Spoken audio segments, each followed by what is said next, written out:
माझ्याचवाडी सर्वोदयनगर सहकारी गृहनिर्माण संस्था, माझे सर्व सहकारी आणि आपण उपस्थित सर्व सभासद आपल्या या अर्जंट मीटिंगमध्ये आपलं स्वागत करतो. पहिल्यांदाच मी सांगतो, आजची मीटिंग मी जास्त वेळ घेणार नाही, अर्धा तास.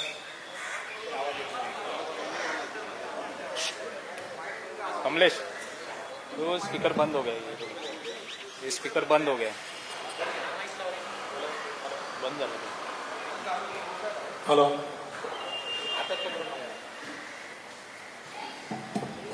Hello hello hello. आता ओके ओके ना? तर आपण मुद्द्याचं बोलूया. आमचे सहकारी प्रदीप शिंदे साहेब, जाधव साहेब यांनी तुम्हाला माहिती दिली असेल. आपण मागचा जो संघर्ष केला ते तुम्हाला सगळ्यांना माहितीच आहे. एनसीएलटी पासून लोकांना अजूनही गोंधळ आहे. एनसीएलटी म्हणजे काय?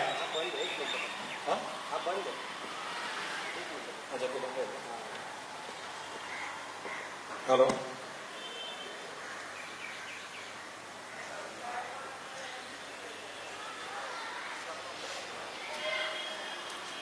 Hello hello hello hello. ठीक आहे ना? बाकी सर्व तुम्हाला माहिती आहे.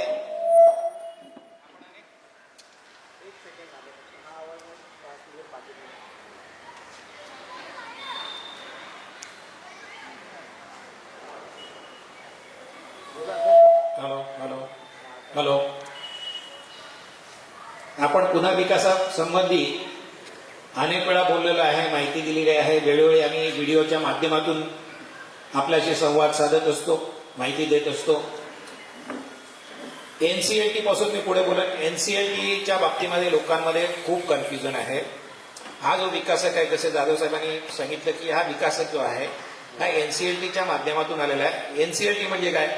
हा जो विकासक ॲक्मे रियालिटीज प्रायव्हेट लिमिटेड जे होते ते फायनान्शियली वीक झाल्यामुळे, अकार्यक्षम असल्यामुळे, ज्यांनी घरं विकत घेतली होती, ही आपल्यासमोर बिल्डिंग दिसते, या लोकांनी एनसीएलटी कोर्टामध्ये, म्हणजे प्रायव्हेट लिमिटेड कंपनी असतात, ज्या कंपनी ॲक्ट्समध्ये रजिस्टर असतात, त्यांच्या विरुद्धचे जे लिटिगेशन्स असतात ते एनसीएलटी कोर्टामध्ये होतात.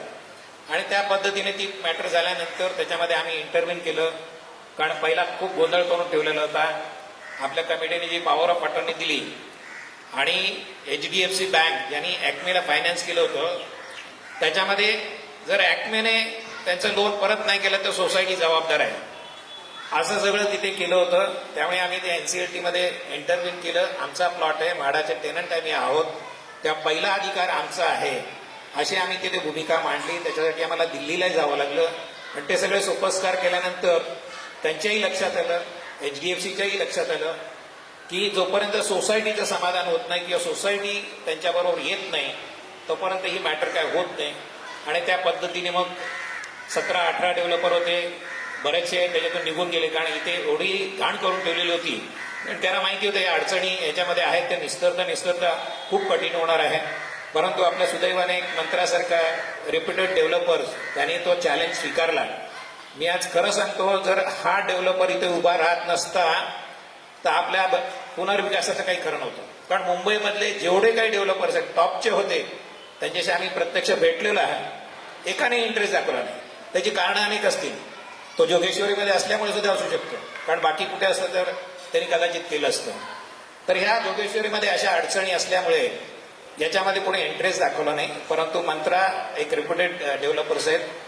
आम्ही 100-1 लोक पुण्याला गेलो होतो. आणि मंडळी असेल ना इथे, बरेच लोकांनी हात वर करा, किती लोक गेले होते? एवढ्या लोकांनी मंत्रा तिथे आहे ते पाहिलं होतं, त्याचे प्रोजेक्ट पाहिले, मुदतीच्या आधी दिलेले आहेत. आणि सगळ्यात महत्वाचं म्हणजे एनसीएलटीमध्ये जेव्हा हा प्रोजेक्ट जातो तेव्हा RP रेझोल्युशन प्रोफेशनल हे कोर्टाचा माणूस असतो, तो चार्टर्ड अकाउंट असतो, क्वालिफाईड, जी काही त्याचं क्वालिफिकेशन असतं ते असायला लागतं. त्या जे पार्टिसिपेट करतात त्याच्यामध्ये जे डेव्हलपर पार्टिसिपेट करतात त्यांचं ड्यू डिलिजन्स करतात. म्हणजे फायनान्शियली स्ट्रॉंग आहेत की नाही, त्यांनी प्रोजेक्ट केलेले आहेत की नाही, किंवा एवढा मोठा प्रोजेक्ट ते करू शकतात की नाही, हे सगळं तपासलं जातं. तेव्हा त्यांना एंट्री देतात. HDFC सारखी बँक आहे ज्यांचं 4,800 करोडचं लोन होतं, त्यांनी सेटल केलं. पण ते सेटल करताना त्यांनी एक उद्देश ठेवला, कारण त्यांच्या काउन्सिलशी आम्ही बोलताना त्यांना त्यांचं लोन तेवढं नको होतं. हा प्रोजेक्ट पूर्ण करणारा माणूस किंवा डेव्हलपर यावा ही त्यांची इच्छा होती. आणि ते सगळं जुळून आलं आणि आपण डेव्हलपर्स आपण हे केलं. जाधव साहेबांनी सांगितलं तसं आपण 7 जूनला जनरल बॉडी केली. त्याच्यामध्ये आपण सगळं प्लॅन दाखवलं, आपला प्रस्ताव दाखवला, आपण सगळ्यांनी मंजूर केला. आणि त्याच्यामध्ये ज्या अटी होत्या त्याप्रमाणे आपल्याला पहिलं 10% भाडं मिळालं. दुसरी आपण कंडिशन अशी ठेवली होती की प्लॉट खाली केल्यानंतर, कारण सगळ्या डेव्हलपर्सचं जे होते त्यांचं पहिली कंडिशन होती की प्लॉट खाली पाहिजे तरच आम्ही ते करणार. कारण प्लॉट खाली नसल्यामुळे आपला प्रोजेक्ट रखडण्याचं कारण तेच. कारण जेव्हा नाही करायला पाहिजे होतं तेव्हा लोकांना खाली करायला लावलं होतं आणि त्यामुळे आपण अडचणीत आलो. आता मला त्याच्यामध्ये जायचं नाही काय झालं ते, इथून पुढं कसं करायचं. तर त्यामुळे ती कंडिशन होती की जोपर्यंत प्लॉट खाली होत नाही त्यामुळे पुढचं भाडं देणार नाही. आणि ते सुद्धा तो आपला एक मेंबर होता, कमिटी मेंबर, तो मिटिंगला असायचा, किरण चव्हाण, त्याचं श्रीकांत चव्हाण नाव आहे. पण त्या मिटिंगला येऊनच डेव्हलपरला बोलला की आम्ही खाली करणार नाही. मग त्यांचे कुठेतरी चमकली त्यांना, म्हणजे पुढे प्रॉब्लेम आहे. पण त्यांनी तो क्लॉज इन्सिस्ट केला आणि आम्ही म्हटलं ठीक आहे आपण करू, खाली करू. 1-2 जणांनी 5-10 लोकांनी नाही केलं तर आपण त्याच्यावरती कारवाई करू. अशा पद्धतीने आपण ते मान्य केलं होतं. आपल्याला घरभाडं मिळालं, पूर्ण सगळं फुलप्रेज चालू होतं. त्या माडाची स्टॉपवर विड्रॉ करायचं मोठं एक चॅलेंज होता, कारण आम्हीच ती करायला लावली होती, सोसायटीनेच करायला लागले. तुमच्या लक्षात असेल, आता तुम्हाला इकडची बिल्डिंग दिसत नाही ना, लेवल झाली ना. छाती ठोकपणे दिनेश बन्सल आणि ॲक्मेचा तो जोशी मला म्हणाला होता की हे तोडणार नाही, मला चॅलेंज केलं होतं. आणि त्याच्या तोंडावर आम्ही त्याला सांगितलं होतं हे तुला करून दाखव, आम्ही हे पाडून दाखवू. आणि ते आज लेवल झालेलं आहे. ही एक आपली अचिव्हमेंट आहे. तर त्या पद्धतीने आपण करत आलोय. आपण सगळे आव्हानं स्वीकारलेले आणि आपण पुढे जाणार आहोत. तर ॲक्मेने आपल्या पद्धतीने ती घरं तोडली, ते बिल्डिंग तोडली, भाडं दिलं, त्याच्या बाकीच्या काही फॉर्मॅलिटीज, कंप्लायन्स आहे, HDFCचं लोन देणं, काय काय, त्या सगळ्या गोष्टी त्यांनी केल्या. हे सगळं होत असताना आपण लोकांची जे जागेवर 92 लोक होते, आपण मुद्द्यावर देऊया, बाकीचं आपण सगळं माहिती. 92 लोकांना आपण विनंती केली. आपली 7 जूनची मीटिंग झाल्यानंतर मला वाटतं 11 की 13 जूनला इथे मीटिंग घेतली. आपण मंदिराची इथे मीटिंग घेतली ना, सगळ्यांना समजून सांगितलं की जे काय आता आपण साध्य केलेलं आहे, मिळवलेलं आहे, काही गोष्टी आपल्याला त्याच्यात नाही मिळवल्या, पण बरंच काही आपण चांगलं मिळवलेलं आहे. कारण एक प्रोजेक्ट नाही आहे, स्टॉपर विड्रॉ होणार नाही, सगळं काय केलं होतं. एक मेसेज आहे ना मला, हा एक त्यांनी वायकरांनी मीटिंग घेतली होती. वायकर आता कोण सांगायला नको ना, विचार नाही. आपले खासदार रवींद्र वायकर, त्यांच्याकडे या लोकांची मीटिंग झाली आणि त्यांनी तिकडच्या म्हाडाच्या अधिकाऱ्यांनी बोलवलं, ज्यांचा संबंध नाही, कुठल्या तरी अधिकाऱ्यांना बोलवलं आणि त्यांच्यासमोर सांगितलं कोणतीही 95ची कारवाई होणार नाही, कोणीही धमकावून घरे खाली करू नका. 408 सभासदांच्या घरे बांधण्याची जागा उपलब्ध आहे. विस्थापित सभासदांचे थकीत वर्षाचे भाडे एक रकमी द्यावे. चालू वर्षाचे भाडे वाढीव बाजार भावानुसार द्यावे आणि एकाच वेळी द्यावे. बँक गॅरंटी विकासकाने द्यावी. वाढीव पैसा मोबदला. हे जे आम्ही विषय त्यावेळी मांडले होते, हे व्हॉट्सअपला होतं ना, व्हॉट्सअपला हे दीपक तोंडलेकरांनी मेसेज पाठवला होता. तर ही इथून सुरुवात झाली की हे होणार नाही, लोकांना संभ्रमित केलं गेलं. हेच वायकर साहेब, पुढे ते पत्र वाचून टाकतो, कोण वाचेल तर मी वाचेल.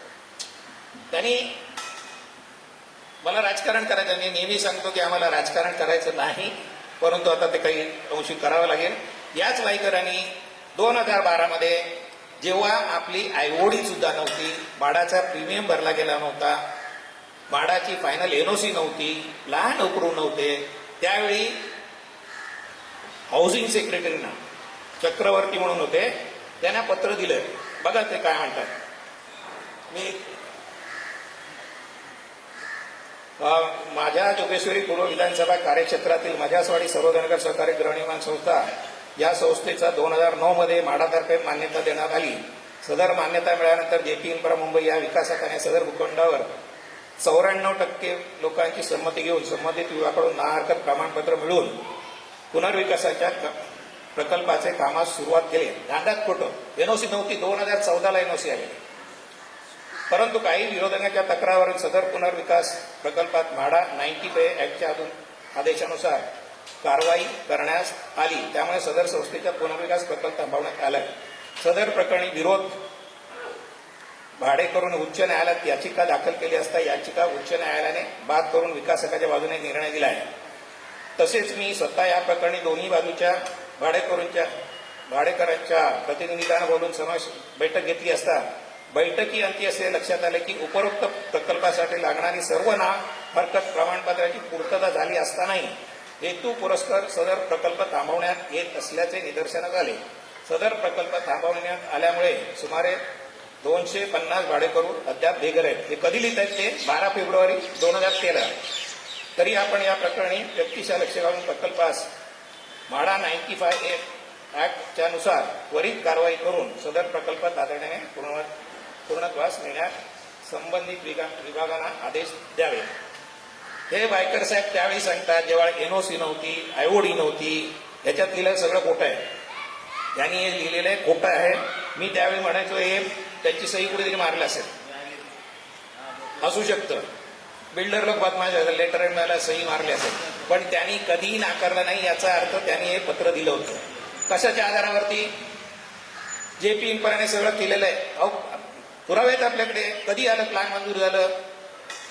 त्यावेळी जर तुम्ही त्या विकासकाला संमती देताय 95 ची कारवाई करा म्हणून, आणि आज आम्ही एनसीएलटी प्रक्रियेमधून आलेला विकासक आहे जो सक्षम आहे.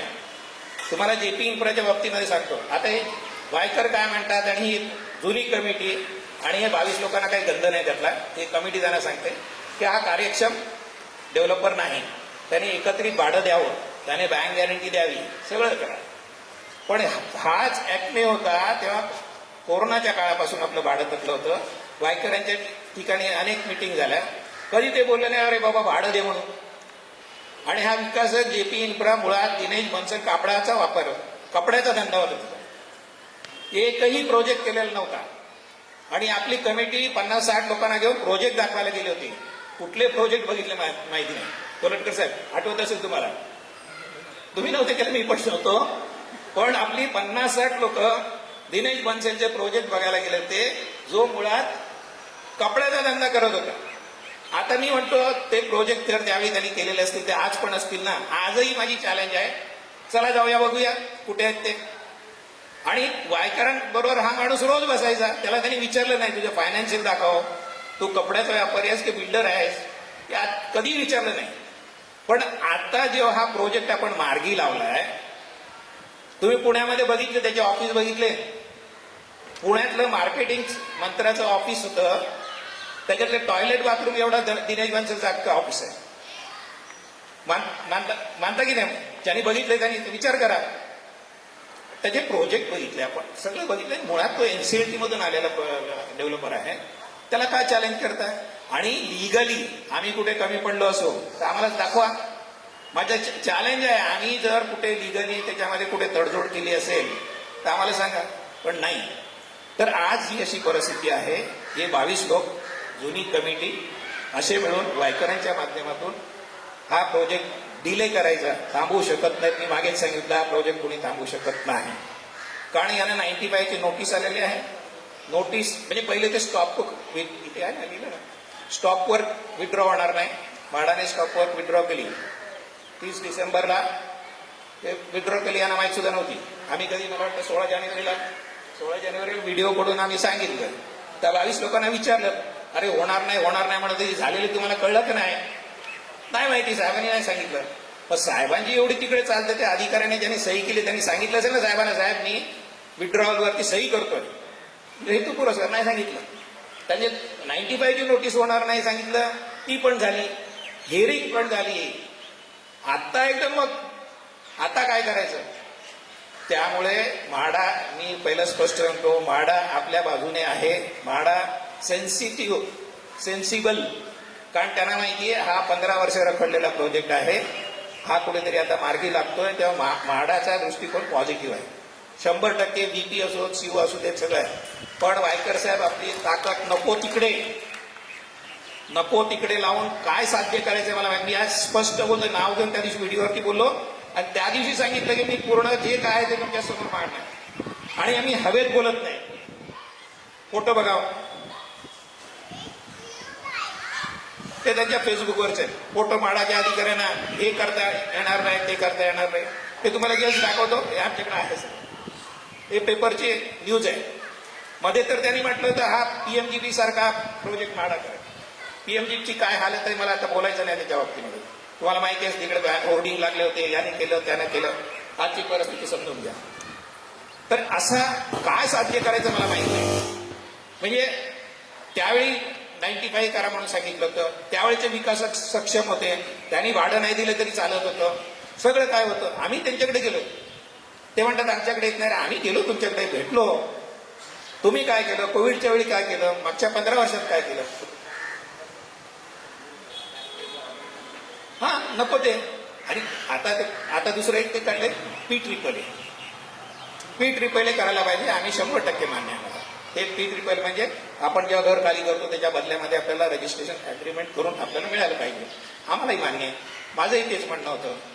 पण ते आम्ही करायचं त्या NCLTच्या ऑर्डरमध्ये जेव्हा सेटलमेंट डीडमध्ये आम्ही लिहिलंय हे आम्ही रजिस्टर करून घेणार आहोत. आता वायकर साहेबांच्या पत्नीचा इथे फ्लॅट आहे आपल्या CV मध्ये, माहितीये का सगळ्यांना. चाव्या वाटप कुणी केलं होतं इकडे, वायकरांनी. तेव्हा त्यांनी कोणाला बाबा तुझ्याकडे P-triple आहे का विचारायला पाहिजे होतं ना. मागची 3-4 वर्ष म्हाडाचे अधिकारी बोलवायचे इकडे, कामं किती दिवसात करणार, 6 महिन्यात, वर्षभरात, काही नाही. अशाच चाव्या वाटल्या, अशीच लॉटरी काढली. ओसी आहे या बिल्डिंगला, ओसी आहे ज्याच्यामध्ये सिव्हिकला पार्किंग नाही, कामच नाही झालेली आहे. पण त्यावेळी जाणीवपूर्वक तिकडे दुर्लक्ष करतात. आणि इकडे त्यांचे लोक होते ना, काय बोलतात त्याला, वाईट शब्द तर मला उच्चारायचं नाही. मग वायकर साहेब आज कोणाचा आहे तुम्ही आम्हाला बोलून. अच्छा मी काय म्हणतो, तुम्हाला जर खरंच सगळ्यात महत्वाचं म्हणजे काय तुमच्या लक्षात असेल, कारण आपण लवकर विसरतो. जेव्हा वायकर साहेब शिंदे गटामध्ये गेले, शिंदे साहेबांबरोबर गेले, राजकारणात कोण इंटरेस्ट असतील त्यांनी बघा, त्यांचा व्हिडिओ होता त्यावेळी. हे त्यांनी सांगितलं PMGP आणि सर्वोदयनगरचा हा प्रोजेक्ट आहे, हा मार्गी लावण्यासाठी सत्तेमध्ये असणं गरजेचं आहे आणि म्हणून मी ते करतो. आता 1.5-2 वर्ष झाली, आता मार्गी लागले तुम्ही त्याच्यात थोडे घालताय. तुम्हाला जर खरंच करायचं असेल तर कमिटीला घेऊन बसलं पाहिजे. आम्हाला राजकारण, आम्हाला बोलवतं, खासदार आहेत, लोकप्रतिनिधी, आम्ही जाणार ना. तुम्ही परस्पर 22 लोकांना घेऊन बसताय आणि त्या कमिटीच्या लोकांना. आता कोणावर बसतात हे, कोणाचं ऐकायचं. ज्या कमिटीने हा पुनर्विकास प्रकल्प काय केलं, वाटोळ केलं, वाटोळच केलेलं आहे की नाही. त्यांनी उपनिबंधकाने त्यांना हकलवलं, हकलपट्टी केली, बरोबर. निवडणुकीमध्ये तुम्ही हकलवलं, त्या माणसाला घेऊन बसणार आणि त्यांचं ऐकणार. आता त्यांची तर लायकी काय, अध्यक्षांची लायकी. लोकांनी मारलं होतं ना कपडे फाडून, माहिती आहे की नाही. हा बायकांनी मारलेलं, हो बायकांनी मारलं तर मारलं, कपडे पाडून दिलं तर इंदिरानगरची 2 पोरं आले तिकडे, त्यांना वाटलं पाकिट मार आहे, त्यांनी पण आज साफ करून घेतलं. असला माणूस इकडे पण कुठेतरी कानाखाली मारलं होतं. त्या माणसाला त्याचं ऐकणार, तो पुनर्विकास करणार. मला व्यक्तिशः कोणाबरोबर जायचं नाही, पण आज पण वस्ती चालू आहे त्यांची पाठीमागून, आज पण वस्ती चालू आहे. आणि हे खपवून घेतलं. 4-5 आहेत वळून टाकलेले आहेत. एक बिअरसाठी आणि क्वार्टरसाठी लाचार. तुम्हाला माहिती असेल, नावं घ्यायची गरज नाही, नमुने तिथे. अरे चाटुगिरी किती करणार तुम्ही. आज आमची लोक देशोधडीला लागले, त्यांना कुठे भाडं मिळायला लागलं होतं. आम्ही सगळ्यांचे प्रश्न घेऊन चाललोय. आमच्या भाड्याचा आहे, पुनर्विकासाचा आहे, ABCDचे प्रश्न आहेत, त्याचं P-triple करायचंय. आता त्यांचं P-triple करायचं तर प्लॅन तर तयार पाहिजे, त्यांचं पार्किंग कुठे आहे ते निश्चित पाहिजे. या बिल्डिंगमध्ये पार्किंग अपुरं आहे, त्याचे गॅस पाईपचं बाकी आहे, लिकेज आहे, अनेक विषय आहेत, सगळे आम्ही घेतले. पण हा जर प्रोजेक्ट जर प्लॉट खाली होणार नाही आणि मार्गी लागणार नाही, या लोकांची कामं कशी होणार. मग ABCच्या लोकांना भडकवायचं कमिटीच्या विरोधात, पाण्याचा प्रॉब्लेम, अमुक तमुक. अरे तुम्ही होतात तेव्हा काही केलं नाही, आता आम्ही बसलोय, आम्ही सगळ्यांना, आमच्याकडे भेदभाव नाही, आम्ही इकडे भेदभाव करायला आलो नाही. आमचे सगळे लोक सारखी माझ्यासाठी, जे बदमाशी करतील ते करतील, पण आम्ही भेदभाव करायला आलो ना आणि इकडे खुर्च्या उभवायला आलो. आम्हाला प्रोजेक्ट करायचा आणि प्रत्येक सभासदाला जे त्याच्या हक्काचं आहे ते मिळवून देण्यासाठी आम्हाला. तर ही अशी परिस्थिती ही ओढवलेली आहे. म्हाडा आपल्या फेवरमध्ये आहे. फेवरमध्ये म्हणण्यापेक्षा जो काही नाही असेल ते करते. आम्हाला म्हाडाचं काय म्हणणं आहे, तो जेव्हा हिअरिंग होते त्या ते जज असतात, म्हाडाचे जे कार्यकारी अधिकारी ते जज असतात. त्यांनी निर्णय काय चुकी आमच्या विरोधात असेल तर आम्ही जाऊ हायकोर्टात तुमच्या विरोधात. तुम्ही ही वाईकरांनी भूमिका घेतली पाहिजे होती किंवा त्या 22 लोकांना समजावायला पाहिजे होतं, बाबांनो बाकीचे 316 लोक रस्त्यावर आहेत, त्यांचा बोलावा, त्यांचा विचार करा. आता हे 22 लोकांनी नावं वाचवून दाखवे, वाचेल का मला नाही बघा. मला का ती नाव वाचून दाखवायचं त्याचा हेतू मला सांगायचं तुम्हाला. ह्यात पहिल्या 2 लोकांची नावं घेतो ज्यांनी 4 लाख आरटीजीएस घेऊन पण खाली करत नाहीये. तर पहिलं प्राथमिक त्यांचं नाव सांगतो. नाजू कुमावत आहेत शांतिदूतमध्ये, आणि शांतिदूतमधलेच वर्दीसिंग खरवड आहे. या दोघांनाही माहीत नव्हतं हिअरिंगच्या वेळेत की त्यांच्या अकाउंटमध्ये पैसे आलेले आहेत, आणि हिअरिंगमध्ये ते म्हणतात की आम्हाला आलेले पैसे माहीत नाही. तुमच्या अकाउंटमध्ये जर पैसे आले तर तुम्हाला कळत नाही का? कळतं की नाही? ते अशी लोक आहेत. त्याच्यानंतर बाकीचे जे 20 लोक आहेत त्यांची नावं सांगतो. तपोवन सोसायटीमध्ये अमरसिंग नारायण राठोड, शांतिदूतमध्ये आहे दत्ताराम खराडे, सुमेश चव्हाण, विजय बेर्डे, अरुण सावंत, डॉक्टर अरुण सावंत, दीपक तोंडलेकर, प्रतिभा सुतार, विठ्ठल शेलार.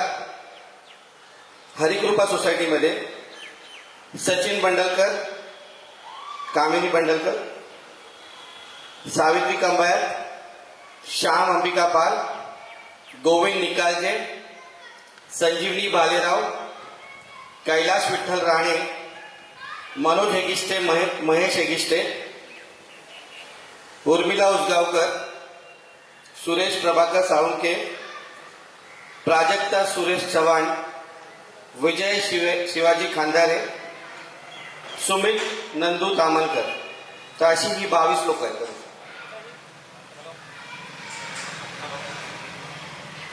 हॅलो, हे 22 लोकांची नावं याच्यासाठी वाचून दाखवली की या लोकांचा हेतू काय. त्यांना PAAA, बँक गॅरंटी कशाचा गंध असेल मला माहित नाही, कारण एवढ्या वर्षामध्ये तरी कधी विचारलं नाही, कधी पाहायला सुद्धा आले नाही. त्यांचा एकच हेतू आहे. 2-2 3-3 भाडोत्री आहेत, महिन्याला 60-70 हजार रुपये इन्कम आहे, असंच चालू राहू दे. पण त्यांच्याच बाजूला राहणारे, त्यांच्याकडे पण 2-2 भाडोत्री होते, त्यांनी इतर लोकांचा विचार केला, हा प्रोजेक्ट झाला पाहिजे, ज्यांची भाडी थकलेली आहे त्यांची भाडी मिळाली पाहिजे, या हेतूने त्या 70 लोकांनी खाली केलं. यांना अजून खाली करायचं नाही म्हणून तुम्हाला नावं आजही बघा. खालच्या लाईनला सगळी दुकानं, रोड लाईनला दुकान आहे, त्यांचं काही नाही, त्यांना PAAA वगैरे काय पडलेलं नाही, ते इन्कम आहे ते चालू असायला पाहिजे. आम्ही ज्यांच्याशी खाली केले त्यांना 4 लाख रुपये मिळाले आहेत, नाही ते खाली केलेले लोक आहेत. 4 लाख मिळाले, त्यांना 1 वर्षाचं भाडं मिळालं, पुढच्या वर्षाचे चेक आमच्याकडे आहे, ऍग्रीमेंट केलेलं आहे. आता ऍग्रीमेंटमध्ये जे काय आपल्या टर्म्स कंडिशन होत्या त्याच्यामध्ये आलेलं आहे. हेच ऍग्रीमेंट पुढे जाऊन PAAA होणार आहे, जे रजिस्टर्ड होणार आहे. चेकच्या बाबतीमध्ये काही लोक उगाच कन्फ्युजन करतात, ऍक्मेच्या नावाने चेक आहे. अरे बाबांनो, मॅनेजमेंट मंत्राचं आहे, कंपनीचं नाव चेंज व्हायला काही दिवस जातील, पण तुम्हाला मिळालेल्या चेकवरती मंत्राच्या डायरेक्टरची सही आहे, आणि तसं आपण इकडे लिहितो ऍक्मे मॅनेज बाय मंत्रा. तेव्हा नको त्या उगाच काहीतरी कोणाला हॅलो काही कळत नसेल, काही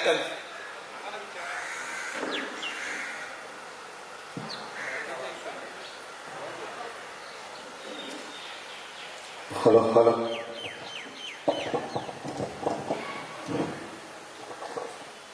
तर काही कन्फ्युजन असेल ना, उगाच रस्त्यावर, कोपऱ्यावर, नाक्यावर चर्चा करू नका. सोसायटीमध्ये अनेक लोक येतात, ही 70 लोक काय अशीच सही केली, आले आमच्याशी बोलले, समाधान झालं. आम्ही कोल्हटकर साहेबांशी बोललो, त्यांनाही पटलं. जे जाणकार आहेत, अनेक वर्ष या क्षेत्रामध्ये आहेत, त्यांना कळलं ना जे चाललंय ते योग्य आहे. कामतेकर साहेब आहेत, येतात रोज, अनेक वेळा येतात, चर्चा करतात. पण अशी लोक त्यांनी पुढाकार घेऊन हे आपण सगळं करत असताना या 22 लोकांना फक्त स्वार्थासाठी आणि स्वार्थासाठी खाली करायचं नाही. आणि त्याच्या खांद्यावर बंदूक ठेवून ही कमिटीचे 4-5 लोक आणि आमचे साहेब, त्यांना काय साध्य करायचं मला माहित नाही. काय साध्य करायचं माहित नाही. नोटीस निघाली, हिअरिंग झाली. हिअरिंग मध्ये म्हाडाच्या अधिकाऱ्यांनी सांगितल्याप्रमाणे आम्ही त्यांना पेपर दिले. पेपर घ्यायला बोलवलं, आम्हाला घ्यायचं नाही. आम्ही पोस्टाने पाठवलं. काय म्हणायचं काय करायचं माहितीच नाही. तरी अशी परिस्थिती आहे. आमचा राग फक्त त्या 22 लोकांचं, त्यांचं काय करायचं आपण करू, ती कारवाई होणार त्याच्या निश्चित. कारण अगोदरही 95 ची कारवाई झालेली आहे. जेव्हा काही नव्हतं त्यावेळी आम्ही हायकोर्टामध्ये गेलो होतो. हायकोर्टाने निर्णय दिलेला आहे की जर पुनर्विकासाला सर्वानुमते सोसायटीची मंजुरी असेल तर ते जायलाच पाहिजे. त्याप्रमाणे हायकोर्टाची ऑर्डर आहे. आणि आता देखील 22 लोकांसाठी प्रोजेक्ट थांबत नाही. गायकर साहेब फार तर डिले करतील, 8 दिवस काढतील, 10 दिवस काढतील, काय ताकद लावायची. पण आम्ही आतापर्यंत गप्प होतो. आम्ही म्हटलं आम्हाला प्रोजेक्टमध्ये राजकारण नको. तुमच्या लक्षात असेल आपण कधीही आतापर्यंत कुठल्याही राजकीय पक्षाचा कोणाकडे गेलो नाही, आपला मॅटर नेला नाही. आमचं आम्ही सॉल्व्ह केलं. आवाड होते ते गृहनिर्माण मंत्री होते म्हणून तिकडे गेलो. ते पक्षाचे म्हणून नाही, सरकारचे मंत्री होते म्हणून गेलो. तिकडून आपण भाडं घेतलं. तेव्हा वायकर काही करू शकले नव्हते. वायकर मंत्री असताना सुद्धा सहकार याच खात्याचे राज्यमंत्री होते, काही केलं नाही. मग आता जेव्हा आम्ही मार्गी लावतो आणि त्याच्यासाठी तुम्ही उद्धव साहेबांना सोडून एकनाथ शिंदे साहेबांकडे गेलात, तो प्रोजेक्ट मार्गी तर लावा. मार्गीला आम्ही लावतो, पण तिकडे खोडे घालू नका ना. का करताय तुम्ही हे? काय साध्य करायचंय? आणि भाषा अशी, आता तिकडे जे लोक जातात ना, आमच्याकडे येतात ना, आम्हालाही कळतं ना की होऊ देणार नाही, करू देणार नाही. अरे ही काय अभिमानाची आणि गर्वाने सांगायची गोष्ट आहे का की हा प्रोजेक्ट मी रखडवणार? ही लोकप्रतिनिधीने गर्वाने अभिमानाने सांगायची गोष्ट आहे का? एक आता राजकारण म्हणून मला नाही बोलायचं पण राहत नाही. तुम्ही या मतदारसंघामध्ये मागची 35-40 वर्ष लोकप्रतिनिधी, नगरसेवक, स्टँडिंग कमिटी चेअरमॅन, आमदार, मंत्री आणि आता खासदार झालात. तुम्ही तुमच्या पत्नीला निवडून आणू शकत नाही. तुम्ही सुद्धा काटावर पास झाले. तुझ्या मुलीला निवडून आणू शकत नाही. ही जी बाजू आहे ना, हे शोकांतिक आहे तुमची. हे लोक नाराज आहे, हे तुम्हाला तुमची किंमत आहे. हे अभिमानाने सांगण्यासारखं आहे का तुम्ही हे सांगणार प्रोजेक्ट नाही होणार तो सर्व? अरे आमच्याशी काय वाकडा असेल? या गरीब जनतेने काय केलं? संजय बनेची काय दुश्मनी असेल? माझी दुश्मनी कशासाठी? मी माझ्या लोकांची बाजू घेऊन बोलतो. मी तिथे तडजोड करत नाही, मी हाजी करत नाही. आमची कमिटी एकजूट आहे आणि एकत्र सगळे आता एका विचाराचं आहोत. त्याच्यासाठी तुम्ही आमचा प्रोजेक्ट रखडवणार आणि गर्वाने सांगणार मी प्रोजेक्ट होऊ देणार नाही. जे काय असेल ते असो. मला वाटतं आणखी एक कांड करून ठेवलं. तुम्हाला माहिती असेल, कुणी केलं माहित नाही. एक बॅनर इथे लावला गेला होता 11 तारखेला, 12 तारखेला, 11 माझ्याचवाडी सर्वजण आमच्याच सोसायटीचं नाव पुनर्विकास कोणाचा होणार, लोकांचा की बिल्डरचा, असा बॅनर लावला. काय काय त्याच्यामध्ये सगळं लिहिलं होतं. आमची जुनी पत्रकं छापली होती. रात्रीच कधी हिंमत नाही व मी केलं सांगायची. आम्ही करायचो ना, आम्ही पण तुम्हाला माहिती नाही, आपण बॅनर लावायचो, आम्ही तिथे व्हिडिओ करायचो. नक्कल करायची पण अक्कल लागते ना. नाव नाही, तुम्ही स्वतःचं नाव लिहायची हिंमत नाही तुम्हाला. पोलिस गेले, काढून घेऊन गेले. नाही कोणाची हिंमत झाली परत तिथे लावायची. अशी बदमाशी केली. तर माझी एक विनंती आहे, दुसरं काय करायचं आता शेवट होत गेला.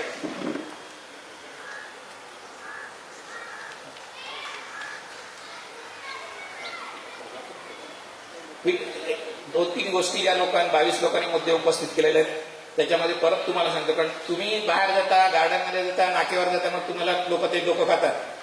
PAAA करायचं आम्ही या अग्रीमेंटमध्येच लिहिलेलं आहे, NCLT मध्ये लिहिलेलं आहे. बँक गॅरंटीच्या बाबतीमध्ये 1.5 लाख स्क्वेअर फुटाचं बांधकाम त्याला आपण करू देणार नाही हे लिहिलेलं आहे. भाडं जर रखडलं त्याच्यावरती 12% व्याज आपण वसूल करणार आहे. मुदतीमध्ये जर काम झालं नाही तर पुढचं भाडं हे डबल असणार आहे. आम्ही त्याच्याकडून बार चार्ट म्हणजे कामाची प्रगती कशी असेल, प्रत्येक क्वार्टरला म्हणजे 3-3 महिन्याने काय प्रगती झाली हा चार्ट आम्ही त्याच्याकडून बनवून घेणार आहोत. त्याच्यामध्ये काय मागे पुढे झालं तर आम्ही ऑब्जेक्शन देऊ शकतो. अशा सगळ्या गोष्टी ज्या लिगली आहेत, ज्या आपल्या सुरक्षिततेच्या दृष्टीने आहेत, त्या आपण सगळ्या केलेल्या आहेत. या आपल्या लोकांच्या हितासाठी जे 92 लोकांच्या बाबतीत तर आपण त्यांना 2 वर्षाचे चेक आपल्याकडे 4 लाख देतोय. 2 वर्ष तर बिंदास आहेत. पुढचं इतर लोक आम्हाला आता 30 हप्त्यामध्ये मिळणार आहे जे घराबाहेर आहेत ते पण मोठ्या मनाने लोकांनी प्रोजेक्टसाठी मान्य केलं ना.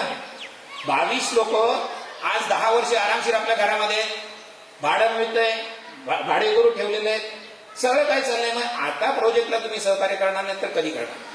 तर हे आपल्या सहनशीलतेची कसोटी पाहत आहेत. आपली सहनशीलता आता संपलेली आहे. त्यामुळे आपल्याला आता एक निर्णय घ्यावा लागेल.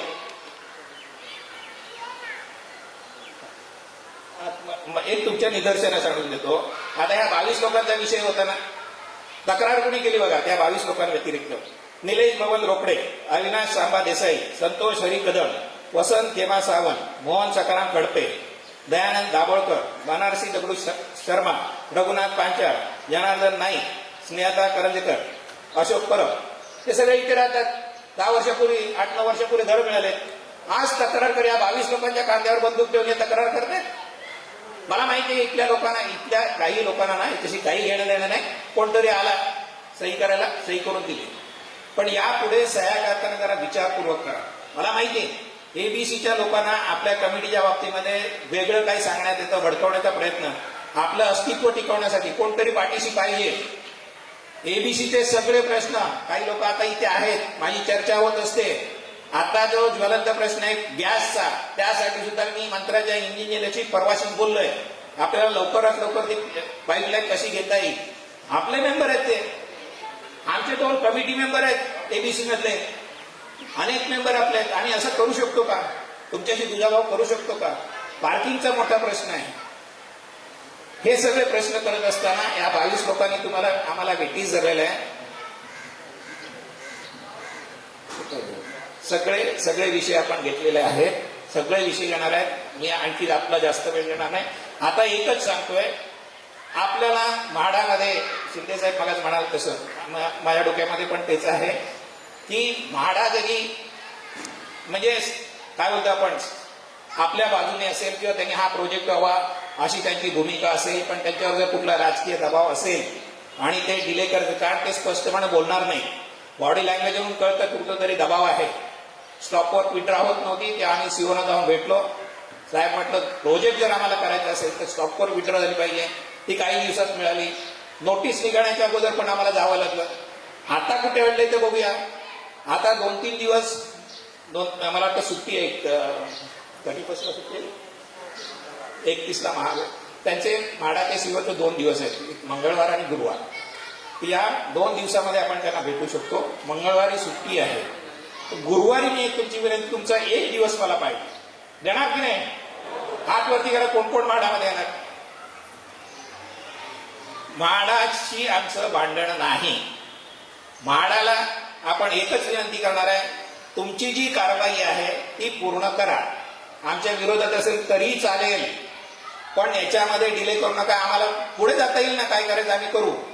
पण सगळ्यात महत्वाचं 22 लोकांसाठी 579 लोकांना वेटीस धरणं चुकीचं आहे. सरकारचं धोरण आहे, म्हाडाचं धोरण आहे, लोकांना घरं मिळाली पाहिजे. आज पत्राचाळीचा बघा कित्येक वर्षाचा प्रोजेक्ट रखडलेला आहे आणि आपल्या इथे परिस्थिती वेगळी आहे. आपल्या इथे काही टेक्निकल काही प्रॉब्लेम नाही, काही ग्लिच नाही. प्लॉट खाली करायचा आणि बिल्डरने कन्स्ट्रक्शन करायचं, आपलं भाडं तोपर्यंत आपल्याला मिळत राहणार. काहीही करायचं नाही. ना म्हाडाला अडचण आहे, ना सरकारला अडचण आहे, ना सोसायटीला अडचण आहे. कुठलीही लिटिगेशन नाही. सगळ्या केसेस ज्या काय होत्या सगळं काढलेलं आहे. काही नाही आपल्याकडे अडचण. फक्त अडचण एकच, वायकर. थोडी तरी लोकांनी ती अडचण कमी करत आणले, त्यांना अजून लक्षात येत नाही. खरं तर मी वायकरांचा हितचिंतक, खरं सांगतो, मी त्यांच्याबरोबर कामं केलेले आहेत. तुम्हाला आठवत असेल, तुम्ही त्या भूमिकेतून गेलेत. वायकर म्हटलं तर आपण काळजाचा तुकडा होता, आपण त्यांच्यावर खूप प्रेम केलेलं आहे. वायकर म्हणजे तुम्ही प्रत्येकाने मान्य करा, मी त्यांच्याबरोबर होतो. पण ह्या पुनर्विकास सुरू झाला, आमचं ऐकायचंच नाही, बिल्डरच्याच बाजूला. तिथून खटकलं. आजही त्याने विचार करावा, या जोगेश्वरीमध्ये जिथे तुम्ही हे सगळं अनुभवलं, भोगलं, कमावलं, आज काय आहे तुमच्याकडे? काय फक्त पैसा? जनमत कुठे आज? तर वाईकरांना विनंती आहे, कुणीतरी सांगेल, मेसेज जाईल इथपर्यंत, तुम्ही आत्मचिंतन करा. संजय बने बोलतो, व्यक्तिशय मी बोलत नाही. जे स्पष्ट आहे ते मी बोलतो, खरं आहे ते.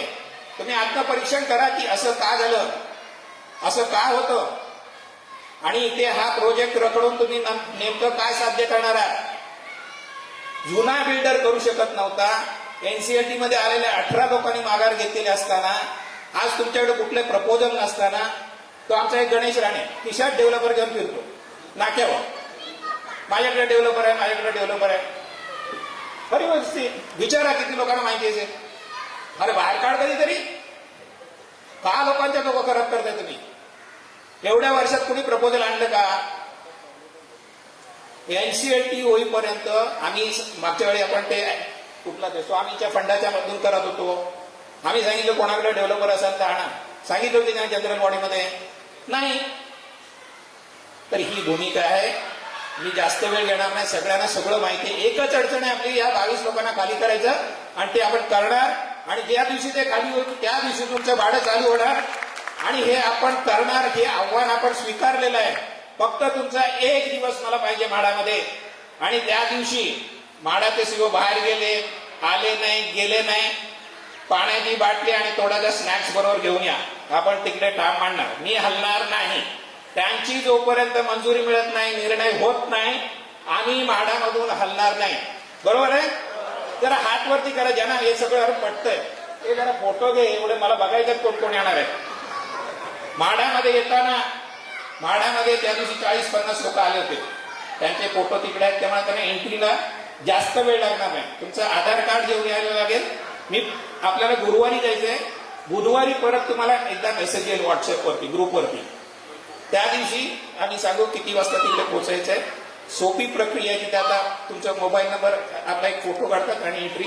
3ऱ्या मजल्यावर आपण सीओच्या ऑफिसमध्ये, लॉबीमध्ये. आपल्या लोकांना अनुभव आहे. म्हाडामध्ये माझ्याचवाडी म्हटलं तर सगळ्या म्हाडाच्या अधिकाऱ्यांना सगळ्यांना माहिती आहे. त्यामुळे तो विषय नाही. तर आपण हा कार्यक्रम करू. पुढचे 2 दिवसात आणखी काय डेव्हलपमेंट होतं ते बघू. दुसरा एक करणार आपण, नाही आता तिकडे आपण ठाण मांडायचंय. म्हाडाच्या विरोधात बहुमत करायची गरज नाही, कारण म्हाडाला काय आहे ते सगळं माहिती आहे. आम्हाला फक्त कारवाई कधी करताय एवढी डेडलाईन म्हणजे तुम्ही ताबडतोब करा, आम्ही त्याशिवाय उठत नाही, अशी भूमिका तिथे आपल्याला घ्यायची आहे. दुसरी गोष्ट, आपण हे 380चं पत्र एकनाथ शिंदे साहेबांकडे पोहोचवलेलं आहे. आता ते कुठे बिझी आहेत, काय आहेत, त्यांच्यावर पोहोचणं शक्य होईल. आम्ही त्या प्रयत्नात आहोत. त्यांचीही भेट होईल. आणि ते लोकांसाठी तत्परतेने निर्णय घेणारा माणूस आहे. प्रसंगी इथे येऊन तुमच्याशी बोलतील असाही माणूस आहे, मला माहिती आहे, खात्री आहे. त्यांच्यापर्यंत विषय गेल्यानंतर ते आपण तिथपर्यंत पोहोचू. परवाचा व्हिडिओ आपण जो केला, ज्याच्यामध्ये मी वायकरांचं नाव घेतलं आणि युट्यूबवर टाकतानाच वायकरांमुळे, हस्तक्षेपमुळे हा प्रोजेक्ट रखडलाय, हे सगळं टाकलं. तो आम्ही ट्विट केला, कुटकुटपर्यंत पोहोचला. त्याने पण मिरची लागलेली आहे, आग लागली आहे. तर आता आपण सगळ्याचे एक फोटो काढायचे आणि त्याच्यामध्ये वाईट वाटून घेऊ नका, वयस्कर, लहान, मोठा नाही. आम्ही त्यांना म्हणणार आहोत. आमचा एक सहकारी आनंद शिंदे आज नाही आहे आपल्यामध्ये, त्याने सुचवलं आपल्याला की आपण तो फोटो काढून त्यांना पाठवूया. आम्हाला तुम्ही आमच्या घरात पाहू इच्छिता की भिंतीवरच्या फोटोमध्ये, अशी टॅगलाईन करून पाठवून देऊया. बरोबर आहे? हेच आता आपण म्हणू शकतो. इथे काय वयस्कर कोणाची आता काही गॅरंटी नाही. मी आता बोलतोय, दुसऱ्या क्षणाला काय होईल माहित नाही. तर आपल्याला या पद्धतीने हा आपला प्रेशर ठेवायचा आहे. सोशल मीडियाच्या माध्यमातून तुम्हाला जेवढे व्हिडिओ येतात, तुम्ही तुमच्या जे ग्रुप असतील, मित्रमंडळी असतील, आणखी कुठले ग्रुप असतील, पाठवा ना. कळू दे लोकांना इथे काय चाललंय ते. आम्ही कोणासाठी संघर्ष करतो? आमचा काही स्वार्थ आहे का? आम्ही मागच्या 5 वर्षामध्ये एवढं डेव्हलपरांशी बोललो, पोटतिडकीने भेटलो. जसं मला हे बोलले रावसाहेब, तब्येत बरी नसताना कोर्ट कचेरी आणि मागच्या म्हाडामध्ये एवढ्या व्हिजिट केल्या असतील. कशासाठी केला? स्वार्थ एक पैशाचा नाही. मी परत सांगतो तुमच्या साक्षीने, कुठल्याही आमच्या कमिटीला एक पैशाची अपेक्षा नाही आणि स्वार्थाने आजपर्यंत केलेलं नाही, यापुढे होणार नाही. 100%. कोणाला डाऊट असेल तर विचारा. अजिबात नाही. आम्हाला इकडे खुर्च्या उगवायच्या नाहीत, आम्हाला इकडे करिअर घडवायचं नाही, मला माझ्या बायकोला आमदार करायचं नाही, माझ्या पोराला नगरसेवक करायचं नाही, मलाही खासदार व्हायचं नाही. एवढं सरळ आहे. आमचं आम्ही लोकांची जबाबदारी घेतली आहे. आम्हाला प्रोजेक्ट पूर्ण करायचा आहे आणि त्यासाठी आम्ही सनदशीर मार्गाने कायदेशीर बाबीची पूर्तता करून इथपर्यंत आलेलो आहे आणि यापुढे सुद्धा ते करणार आहोत. हा, मला मी बघाच बोललो, मी भरपूर बोललो, मी ओघामध्ये बरंच काय बोललो असेल, माझ्याकडून कधी अतिरेक पण होतो. मला संयम कधी कधी सुटल्यानंतर मी मागे पुढे बघत नाही आणि कोणाला जे काही वाकडं करायचं करू दे. आणि मी आज इशारा पण देतो, काही आमच्या सभासदांच्या बाबतीमध्ये वेडे वाकडं करायचा प्रयत्न कराल, खोट्या तक्रारी कराल, आतापर्यंत आम्ही सहन केलेला आहे, यापुढे अजिबात सहन केलं जाणार नाही. अजिबात सहन केलं जाणार नाही. याने समजायचा तो इशारा समजा. यापुढे सुद्धा मी सांगतो, हे 22 लोक खाली होणारच. या प्रोजेक्ट मध्ये पण सुद्धा अनेक काम आहेत, तिथे पण कुणी अडचणी करायचा प्रयत्न केला तर गाठ या आमच्या कमिटीशी आणि या सभासदांची आहे. आम्ही 2,500 कुटुंबियांनी नेहमी सांगतो, आम्ही इथे बसलेले एवढेच नाही, माझ्या घरामध्ये 4 माणसं आहेत, तुमच्या घरामध्ये 4 माणसं आहेत, 504 माणसं ॲव्हरेज धरली तर आम्ही 2,000 माणसं आहेत. आणि ही 2,000 माणसांची ताकद बाहेरच्यानी, आतल्यानी, बाहेरच्यानी सगळ्यांनी समजून घ्या. आमच्या वाटेला जायचं नाही, आमच्या वाटेला जायचं नाही. आमच्या प्रोजेक्टमध्ये अडथळे अजिबात आणायचं नाही, अजिबात गाई केली जाणार, अजिबात. ठीक आहे, थँक्यू, धन्यवाद. फक्त गुरुवारचं लक्षात ठेवा, मेसेज आल्यानंतर पोचायचं.